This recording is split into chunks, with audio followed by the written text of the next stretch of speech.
To the King family, who have sacrificed and inspired so much. To President Clinton, President Carter, Vice President Biden, Jill, fellow Americans. 5 decades ago today, Americans came to this honored place to lay claim to a promise made at our founding. We hold these truths to be self-evident,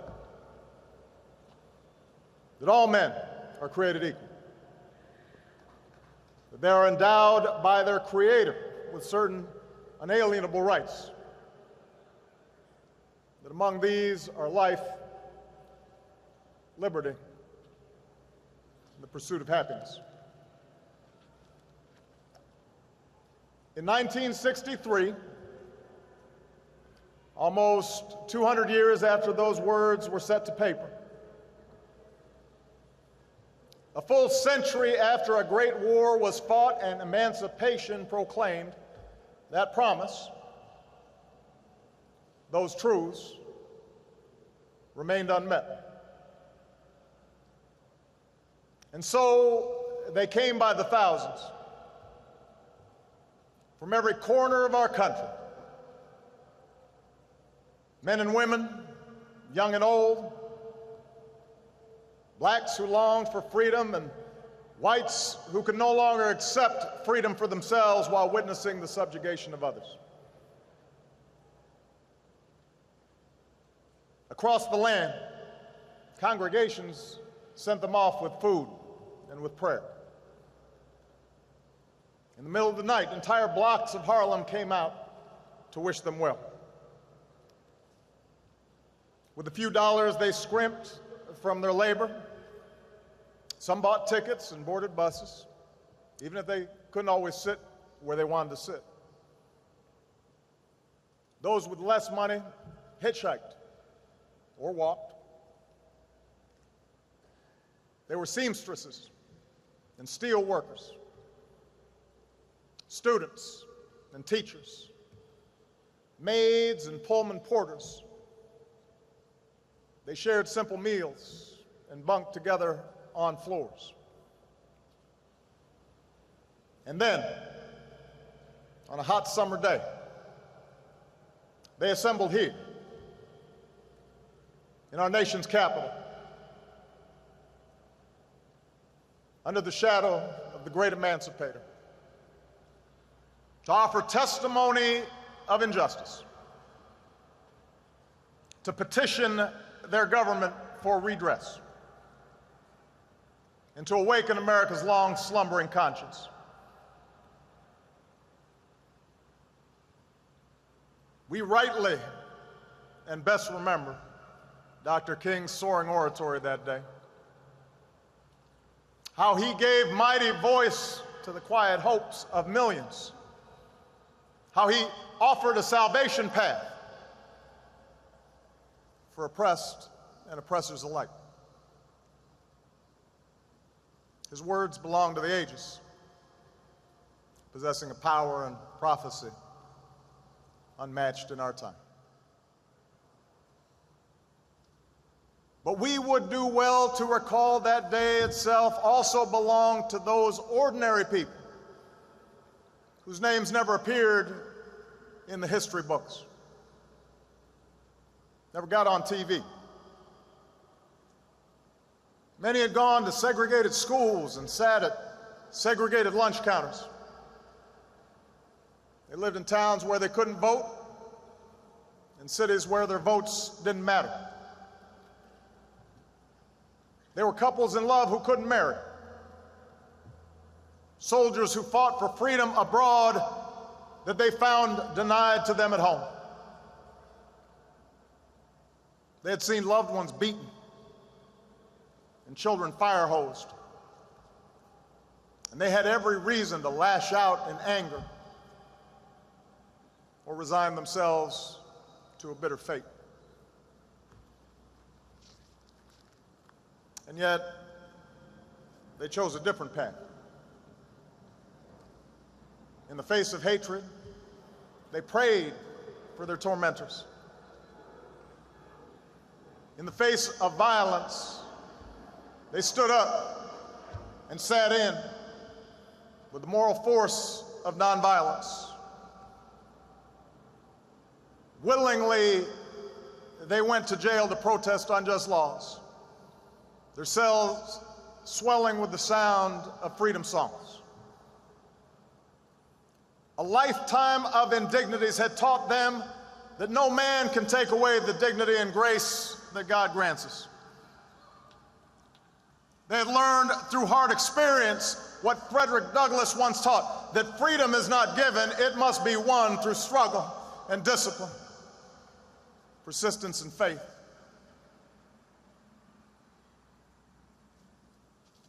That was the spirit they brought here that day. That was the spirit young people like John Lewis brought to that day. That was the spirit that they carried with them like a torch back to their cities and their neighborhoods. That steady flame of conscience and courage that would sustain them through the campaigns to come. Through boycotts and voter registration drives and smaller marches far from the spotlight. Through the loss of 4 little girls in Birmingham and the carnage of the Edmund Pettus Bridge,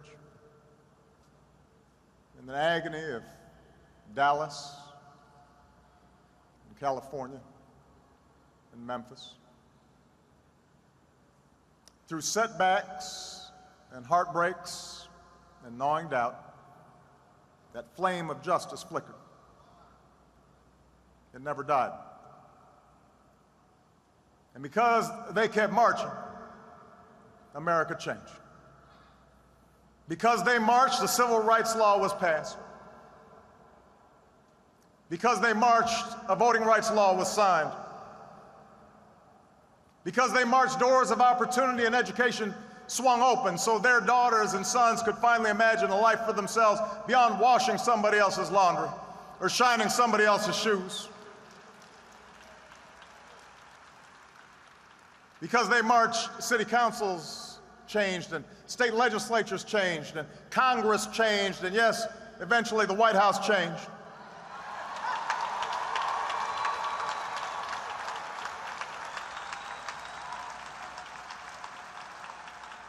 Because they marched, America became more free and more fair, not just for African Americans, but for women and Latinos, Asians and Native Americans, for Catholics, Jews and Muslims, for gays, for Americans with disabilities. America changed for you and for me. And the entire world drew strength from that example. Whether the young people who watched from the other side of an iron curtain and would eventually tear down that wall, or the young people inside South Africa who would eventually end the scourge of apartheid.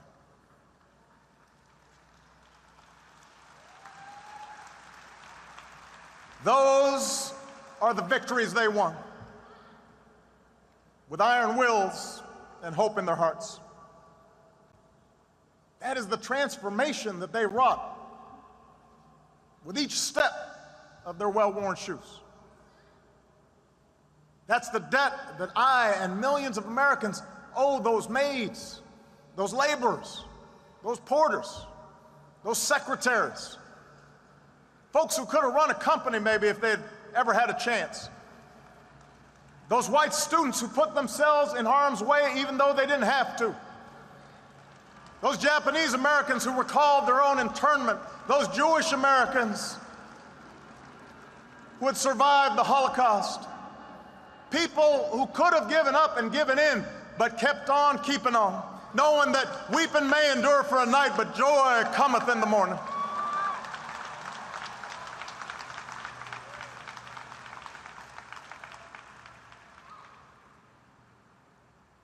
On the battlefield of justice, men and women without rank or wealth or title or fame would liberate us all in ways that our children now take for granted, as people of all colors and creeds live together and learn together and walk together and fight alongside one another and love one another and judge one another by the content of our character in this greatest nation on earth. To dismiss the magnitude of this progress, to suggest, as some sometimes do, that little has changed, that dishonors the courage and the sacrifice of those who paid the price to march in those years.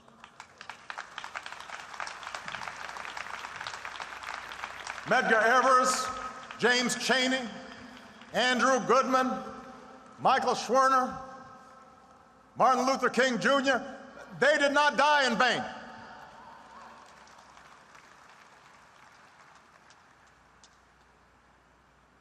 Their victory was great. But we would dishonor those heroes as well, to suggest that the work of this nation is somehow complete. The arc of the moral universe may bend towards justice, but it doesn't bend on its own. To secure the gains this country has made requires constant vigilance, not complacency, whether by challenging those who erect new barriers to the vote, or ensuring that the scales of justice work equally for all and the criminal justice system is not simply a pipeline from underfunded schools to overcrowded jails. It requires vigilance.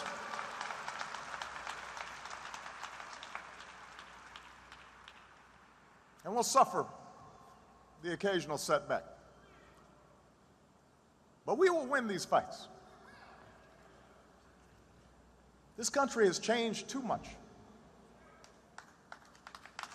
People of goodwill, regardless of party, are too plentiful for those with ill will to change history's currents.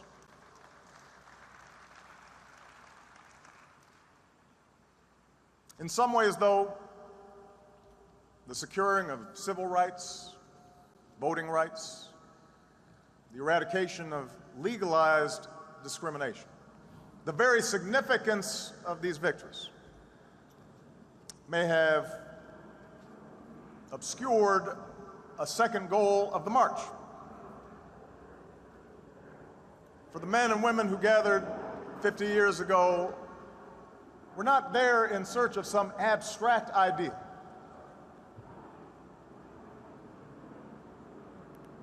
They're seeking jobs as well as justice.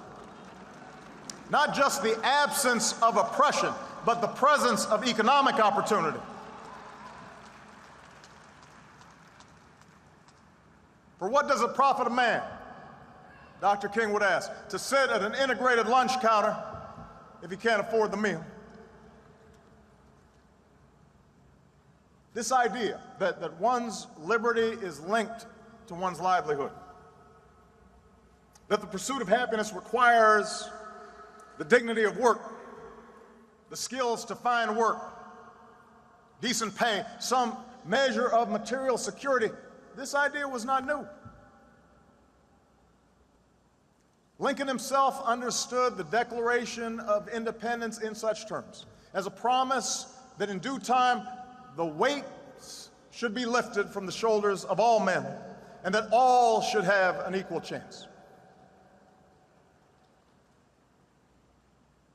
And Dr. King explained that the goals of African Americans were identical to working people of all races. Decent wages, fair working conditions, livable housing, old age security, health and welfare measures, conditions in which families can grow, have education for their children, and respect in the community. What King was describing has been the dream of every American. It's what's lured for centuries new arrivals to our shores. And it's along this second dimension of economic opportunity, the chance through honest toil to advance one station in life, where the goals of 50 years ago have fallen most short. Yes, there have been examples of success within Black America that would have been unimaginable a half-century ago. But as has already been noted, Black unemployment has remained almost twice as high as white employment. Latino unemployment close behind. The gap in wealth between races has not lessened, it's grown. And as President Clinton indicated, the position of all working Americans, regardless of color, has eroded, making the dream Dr. King described even more elusive.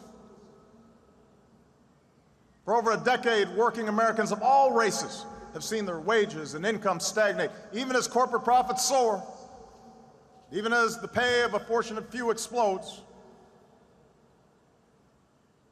Inequality has steadily risen over the decades.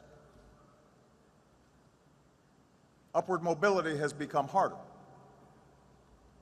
In too many communities across this country, in cities and suburbs and rural hamlets, the shadow of poverty casts a pall over our youth, their lives a fortress of substandard schools and diminished prospects, inadequate health care, and perennial violence.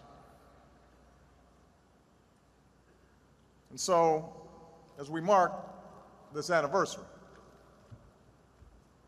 we must remind ourselves that the measure of progress for those who marched 50 years ago was not merely how many blacks could join the ranks of millionaires. It was whether this country would admit all people who are willing to work hard, regardless of race, into the ranks of a middle-class life.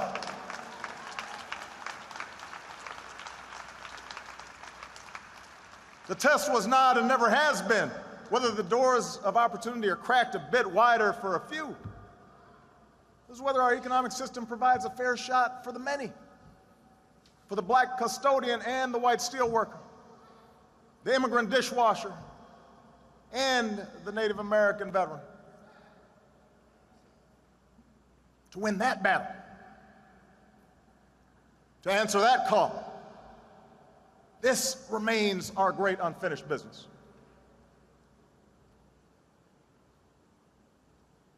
We shouldn't fool ourselves. The task will not be easy.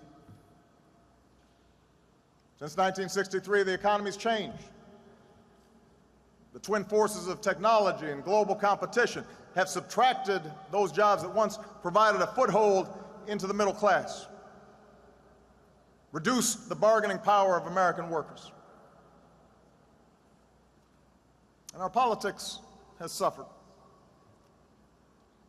Entrenched interests, those who benefit from an unjust status quo, resisted any government efforts to give working families a fair deal, marshaling an army of lobbyists and opinion makers to argue that minimum wage increases or stronger labor laws or taxes on the wealthy who could afford it just to fund crumbling schools, that all these things violated sound economic principles.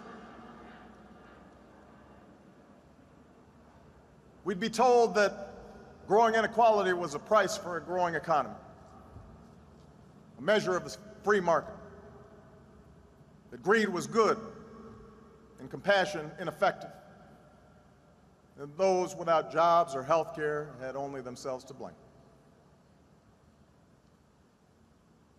And then there were those elected officials who found it useful to practice the old politics of division, doing their best to convince middle-class Americans of a great untruth, that government is itself to blame for their growing economic insecurity, that distant bureaucrats were taking their hard-earned dollars to benefit the welfare cheat or the illegal immigrant.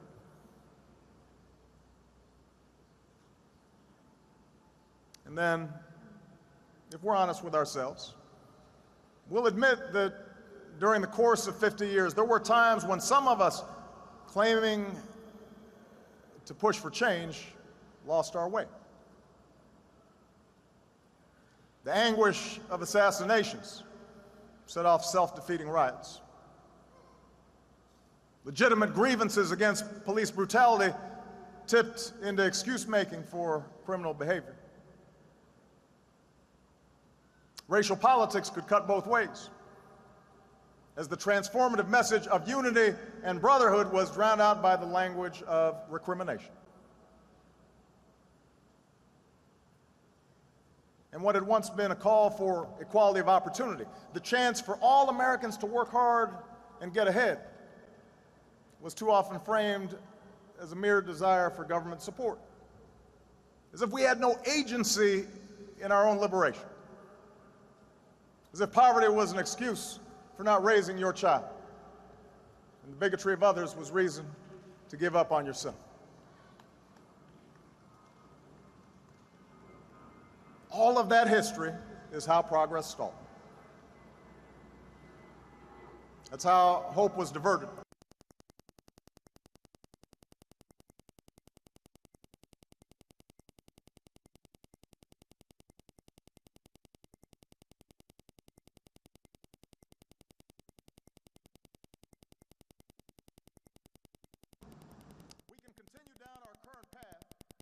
Years of this great democracy grind to a halt, and our children accept a life of lower expectations, where politics is a zero-sum game, where a few do very well while struggling families of every race fight over a shrinking economic pie. That's one path. That's one path. Or we can have the courage to change. The March on Washington teaches us that we are not trapped by the mistakes of history, that we are masters of our fate.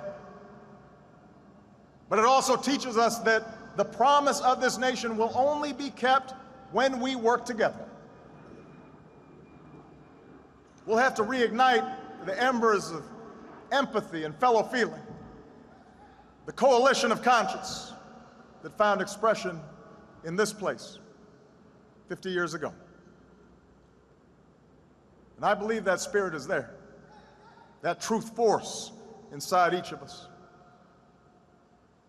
I see it when a white mother recognizes her own daughter in the face of a poor black child. I see it when the black youth thinks of his own grandfather in the dignified steps of an elderly white man. It's there when the native-born recognizing that striving spirit of the new immigrant, when the interracial couple connects the pain of a gay couple who are discriminated against and understands it as their own. That's where courage comes from. When we turn not from each other or on each other, but towards one another, and we find that we do not walk alone. That's where courage comes from. And with that courage, we can stand together for good jobs and just wages. With that courage, we can stand together for the right to health care in the richest nation on earth for every person. With that courage, we can stand together for the right of every child from the corners of Anacostia to the hills of Appalachia to get an education that stirs the mind and captures the spirit and prepares them for the world that awaits them. With that courage, we can feed the hungry and house the homeless and transform bleak wastelands of poverty into fields of commerce and promise. America, I know the road will be long, but I know we can get there. Yes, we will stumble, but I know we'll get back up. That's how a movement happens. That's how history bends. That's how when somebody is faint of heart, somebody else brings them along and says, come on, we're marching. There's a reason why so many who marched that day and in the days to come were young. For the young are unconstrained by habits of fear, unconstrained by the conventions of what is. They dared to dream differently, to imagine something better. And I am convinced that same imagination, the same hunger of purpose, stirs in this generation. We might not face the same dangers of 1963, but the fierce urgency of now remains. We may never duplicate the swelling crowds and dazzling procession of that day so long ago. No one can match King's brilliance, but the same flame that lit the heart of all who are willing to take a first step for justice, I know that flame remains. That tireless teacher who gets to class early and stays late and dips into her own pocket to buy supplies because she believes that every child is her charge, she's marching. That successful businessman who doesn't have to but pays his workers a fair wage and then offers a shot to a man, maybe an ex-con, who's down on his luck, he's marching. The mother who pours her love into her daughter so that she grows up with the confidence to walk through the same doors as anybody's son, she's marching. The father who realizes the most important job he'll ever have is raising his boy right, even if he didn't have a father, especially if he didn't have a father at home, he's marching. The battle-scarred veterans who devote themselves not only to helping their fellow warriors stand again and walk again and run again, but to keep serving their country when they come home, they are marching.